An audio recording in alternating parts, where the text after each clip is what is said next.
हमारे समाज के नेता लोग गांडू है, इसने उसको टिकट दी, उसको डरते हैं। हमारे समाज के जो नेता है, ये लोग जिसने पार्टी ने टिकट दी तो पार्टी को डरते हैं, लेकिन जिस समाज ने जिसके बदन पे कपड़े नहीं है वैसे समाज ने उसको वोट देकर, जो बहुमूल्य वोट है उसकी वोट की कोई कीमत नहीं लगा सकता, इतना एक अपना बहुमूल्य वोट देकर उसको अपने समाज का प्रतिनिधित्व करने के लिए विधानसभा में, लोकसभा में, राज्यसभा में और विधिमंडल में भेजा है। लेकिन वो पार्टियों की गुलामी कर रहे हैं, समाज की नहीं। ऐसे गांडू और चाटुकार नेताओं को हम लोग सबक सिखाएंगे कि तू पार्टी से नहीं डरता और समाज से डरेगा। ये बात समाज का दिल, समाज उसके दिमाग में ये डर पैदा करेगा। अगर ऐसा आदिवासी नेता जो अपने आप में घमंड पैदा कर रहा है कि मैं पैसे देकर खरीद लूंगा या मैं दारू पिलाकर ये पाल लूंगा, ये समाज आज पूरा रास्ते पर उतरा है। इसलिए नहीं उतरा कि तुम्हारी दारू पिएगा, इसलिए नहीं उतरा कि वो पैसे लेकर वोट करेगा, ये इसलिए उतरा है क्योंकि हम इस देश के मालिक हैं और इस देश के मालिक होने का सम्मान और अधिकार हम अब किसी से मांगेंगे नहीं, इसको छीन कर कि भारत देश और भारत देश की संवैधानिक कमेटी जिसने इस देश की व्यवस्था चलाने के लिए संविधान नाम का एक किताब बनाया, दस्तावेज बनाया, उस संविधान के दस्तावेज में आदिवासी समाज के जो अधिकार है, उनके जो हक है, उनकी जो आइडेंटिटी, उनकी जो पहचान है, ये सक्षम है, वहाँ पर मजबूत है। लेकिन इस देश की प्रजातांत्रिक व्यवस्था जिसको हम लोकतंत्र बोलते हैं, उस लोकतंत्र की व्यवस्था में आदिवासी उससे 2 गुना ज्यादा कमजोर पाया जाता है। हम आज की तारीख में वर्तमान व्यवस्था में आदिवासियों के ऊपर होने वाले अन्याय अत्याचार के खिलाफ में पूरा समाज जल जंगल जमीन पर होने वाले अतिक्रमण, आक्रमण और संक्रमण के ऊपर जितने भी यहाँ की भूमाफिया, यहाँ की वर्चस्ववादी व्यवस्था, यहाँ के बिजनेसमैन, यहाँ के जितने भी उद्योगपति है, आदिवासी बेल्टों में जहाँ पर 5वीं अनुसूची है, जहाँ पर पेशा कायदा लागू है, ऐसी जगह पर जबरन ये लोग अवैध उत्खनन कर रहे हैं। और इस अवैध उत्खनन के खिलाफ में आदिवासी संगठनों ने हमेशा मैदान पर आए हैं, कलेक्टर ऑफिस के सामने आए। लेकिन यहाँ की जो प्रजातांत्रिक लोकतांत्रिक व्यवस्था है, यहाँ का प्रशासन है, ये आदिवासियों के मुद्दों को लेकर संवेदनशील नहीं है। ये आदिवासियों के जल जंगल जमीन और अस्तित्व को लेकर संवेदनशील नहीं है। हम लोग ये देख रहे हैं 2024 आ रहा है और अभी लोकसभा है, हम लोग आदिवासी लोग हैं और हम लोगों ने इस देश की संविधान व्यवस्था का हमेशा सम्मान किया है। हम आज भी इस आंदोलन के मार्फत संविधान का सम्मान करते हैं और आगे भी करते रहेंगे। जो लोग संवैधानिक व्यवस्था के अंतर्गत आने वाले जितने भी हमारे हक अधिकार और हमारी पहचान है, इसको समाप्त करना चाहते हैं, इस आंदोलन के मार्फत हम इन्हीं मनुवादी विचारों के प्रशासनिक व्यवस्था को और यहाँ की प्रजातांत्रिक व्यवस्था को यहाँ से आह्वान कर रहे हैं कि जो भी संवैधानिक अधिकारों के साथ छेड़छाड़ करेगा उसको हम माफ नहीं करेंगे।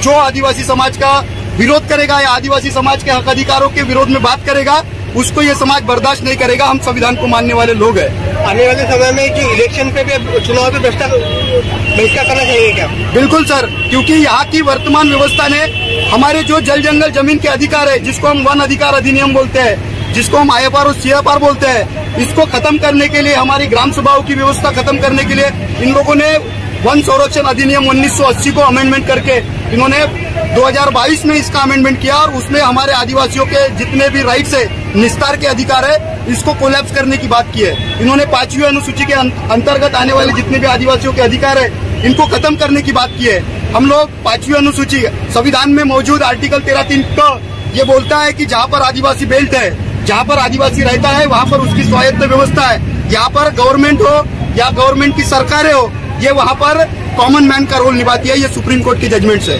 सुप्रीम कोर्ट ये भी बोलता है, 5 जनवरी 2011 का ऐतिहासिक जजमेंट आया, उसमें सुप्रीम कोर्ट ने ये बात कही है, पूरे देश को बताया है कि इस देश के वास्तविक भूमालक आदिवासी है और यहाँ के आदिवासियों को यहाँ के मालिक होने का हक, अधिकार और सम्मान मिलना चाहिए।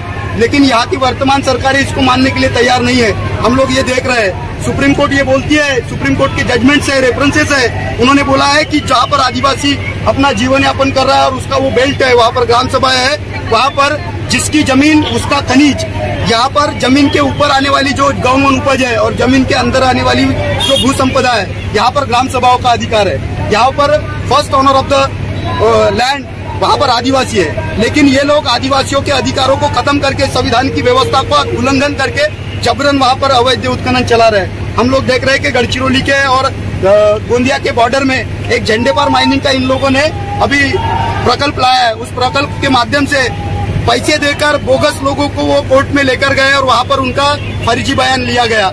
ये वास्तविकता है और केवल गढ़चिरौली की टेरिटरी के अंदर वो माइनिंग ओपन हो रही है। इसका मतलब ये नहीं है कि गोंदिया के बॉर्डर में आने वाले लोगों के ऊपर उसका असर नहीं होगा। उसके ऊपर पर्यावरणिक असर होगा, हमारे लोगों के लंग्स खराब होंगे, ब्लड खराब होगा, उनकी फसल, उनकी जमीन खराब होंगी, उनकी जमीन में उपज नहीं होंगी।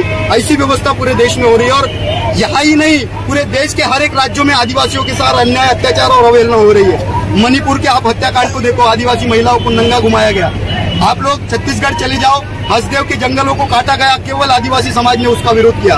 आदिवासी समाज सरकार का विरोध नहीं करता है, आदिवासी समाज जल जंगल जमीन के ऊपर होने वाले अन्याय अत्याचार के खिलाफ में बात करता है। तो ये सरकार हम लोगों को कभी नक्सलवादी बोलती है, कभी हम लोगों को भड़काऊ भाषण देते हैं, ऐसा हम लोगों को बोलती है, तो कभी हम लोगों को रोकने की कोशिश करते हैं। आज के आंदोलन में भी जो लोग आने वाले थे, इनको भी प्रशासनिक व्यवस्था ने दबाव डालकर हमारे लोगों को रोकने की कोशिश की है और कम से कम 75% आदिवासियों को गोंदिया जिले तक इस आंदोलन में पहुंचने नहीं दिया।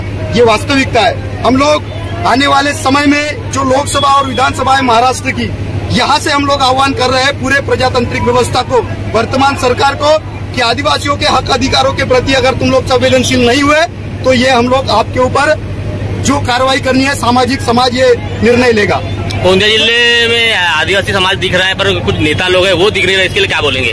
नेता, हमारे समाज के नेता लोग गांडू है। ये लोग पार्टियों जिसने उसको टिकट दी उसको डरते हैं। हमारे समाज के जो नेता है, ये लोग जिसने पार्टी ने टिकट दी तो पार्टी को डरते हैं, लेकिन जिस समाज ने, जिसके बदन पे कपड़े नहीं है, वैसे समाज ने उसको वोट देकर, जो बहुमूल्य वोट है, उसकी वोट की कोई कीमत नहीं लगा सकता, इतना एक अपना बहुमूल्य वोट देकर उसको अपने समाज का प्रतिनिधित्व करने के लिए विधानसभा में, लोकसभा में, राज्यसभा में और विधिमंडल में भेजा है। लेकिन वो पार्टियों की गुलामी कर रहे हैं, समाज की नहीं। ऐसे गांडू और चाटुकार नेताओं को हम लोग सबक सिखाएंगे कि तू पार्टी से नहीं डरता और समाज से डरेगा। ये बात समाज उसके दिमाग में ये डर पैदा करेगा। अगर ऐसा आदिवासी नेता जो अपने आप में घमंड पैदा कर रहा है कि मैं पैसे देकर खरीद लूंगा या मेरे दारू पिलाकर ये पाल लूंगा, ये समाज आज पूरा रास्ते पर उतरा है। इसलिए नहीं उतरा कि तुम्हारी दारू पिएगा, इसलिए नहीं उतरा कि वो पैसे लेकर वोट करेगा, ये इसलिए उतरा है क्योंकि हम इस देश के मालिक हैं और इस देश के मालिक होने का सम्मान और अधिकार हम अब किसी से मांगेंगे नहीं, इसको छीन कर लेंगे। और छीन कर लेने की ताकत हमारे क्रांतिकारियों में थी, बिरसा मुंडा में थी, टंट्याबिल में थी, बाबूराव शर्मा के में थी, और हमारे संविधानिक मालक जिसको हम जयपाल सिंह मुंडा बोलते हैं, हमारे संविधानिक गॉडफादर जिसको हम डॉक्टर बाबा साहब अम्बेडकर बोलते हैं, इन्होंने हमको जमीन पे भी लड़ना सिखाया है, मैदान पे भी लड़ना सिखाया है और